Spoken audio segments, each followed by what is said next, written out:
bueno, expertas, ¿no?, sobre el tema de el cambio de criterio allá en Estados Unidos sobre este caso del aborto y de Roe v. Wade. Y para hablar del tema, saludo con gusto a Melissa Ayala, coordinadora del área de litigio del Grupo de Información en Reproducción Elegida, GIRE. Melissa, ¿cómo estás?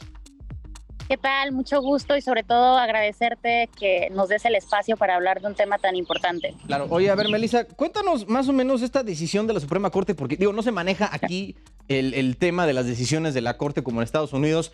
Entonces, más o menos un contexto, ¿no?, de lo que fue Roe v. Wade en el 73 y por qué ahora la Corte está tomando esta decisión de revertir el criterio que tomó hace casi 50 años. Claro, me parece que es súper importante que toda la audiencia, todas las personas que te están viendo el día de hoy entiendan primero qué es Roe versus Wade para poder entender el impacto que esta decisión va a tener sobre todo en las mujeres y personas gestantes en Estados Unidos. Roe v. Wade es una decisión que toma la Suprema Corte estadounidense, como tú bien señalas, en 1973, en donde se declara que todas las mujeres y personas gestantes en Estados Unidos tienen el derecho al aborto, ¿no? Y se divide esto en un sistema de trimestres. ¿Qué quiere decir esto? En el primer trimestre del embarazo, la decisión de abortar o no abortar es estrictamente una decisión entre la mujer y su doctor. En el segundo trimestre es una decisión en donde el Estado puede llegar a intervenir simplemente para salvaguardar la salud de la mujer, y en el tercer trimestre puede meter mucho más las manos y hasta prohibirlo, ¿no?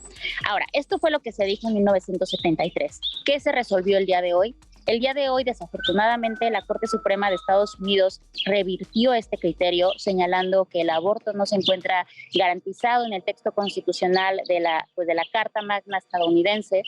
Y en este sentido, además, sostiene una norma en Mississippi en donde se habla del aborto únicamente hasta antes de la semana 15, ¿no? Entonces, en esta decisión del día de hoy, no solamente se revierte Roe versus Wade, sino también se abandona este sistema de trimestres, en tanto que la Corte dice que hasta la semana 15, después de la semana 15, se puede restringir el aborto por parte de los estados, ¿no? Básicamente lo que la Corte le dice a los congresos locales es: ustedes legislen, este es un tema que les compete a ustedes, el aborto no se encuentra garantizado en la Constitución estadounidense. Oye, Melissa, ¿por qué ahorita y no, digo, fueron 49 años en que este criterio se mantuvo en Estados Unidos? ¿Por qué hasta ahorita se tomó la decisión de examinarlo y segundo de revertirlo? Mira, haces una pregunta clave. ¿Por qué en este momento? Si ustedes recuerdan, cuando Donald Trump entra al poder, fue justo una de sus propuestas de campaña, que se revirtiera Roe versus Wade. Y en este sentido, lo que él hace es esperar los momentos indicados para nombrar ministras y ministros que sean conservadores. Y en este sentido es la primera vez desde hace 50 años en que nos encontramos ante una Corte Suprema estadounidense tan conservadora como para lograr la decisión que se logra el día de hoy por una mayoría de 6 votos. Sí, creo que, que me nombró a 3 de los 5 que votaron a favor, hasta donde tengo entendido, que es Gorsuch, Kavanaugh, y a la mujer Amy Coney Barrett, sí. ¿No?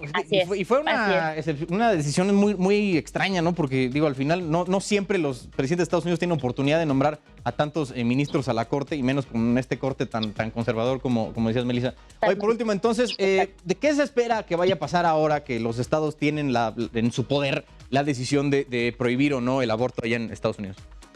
Mira, se va a comenzar a dividir aún más la situación, las decisiones dentro de los congresos locales. Sabemos que existen estados en donde existen estas leyes gatillo. ¿Qué quiere decir esto? Son leyes que únicamente estaban esperando que se revirtiera Roe versus Wade para restringir o hasta prohibir el aborto en sus respectivos estados. Pienso por ejemplo en Texas, que es un estado donde ya prácticamente se encontraba imposibilitadas las mujeres para acceder a este servicio. Sin embargo, existen por lo menos 20 estados en donde entrarán en vigor en los próximos días estas leyes que te comento.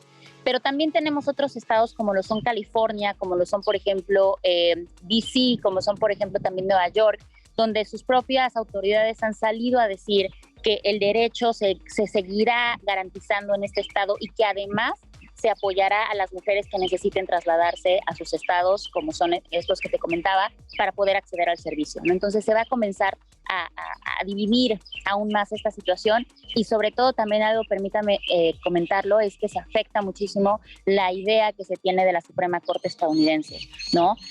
Esta corte garantista, esta corte que se seguía siempre por este principio de seguridad jurídica el principio del stare decisis. ¿Qué quiere decir esto? De estar seguro, ¿no? Si tú tenías una decisión previa, sabías que si un caso se parecía un poco a esta, las y los ministros resolverían de una forma. Y el día de hoy también la Corte Suprema pierde legitimidad. Bueno, pues estaremos viendo cuál es cómo se desencadenan los eventos allá en Estados Unidos. Melissa, ya la coordinadora del área de litigio del Grupo de Información en Reproducción Elegida Gire. Gracias por estar hoy en Palitos y Bolitas. Muchísimas gracias por el espacio y que tengan una excelente tarde. Hasta luego. Igualmente, gracias, Melissa. Oigan, sobre este asunto ya vale la pena, qué envidia, ¿no? Se ve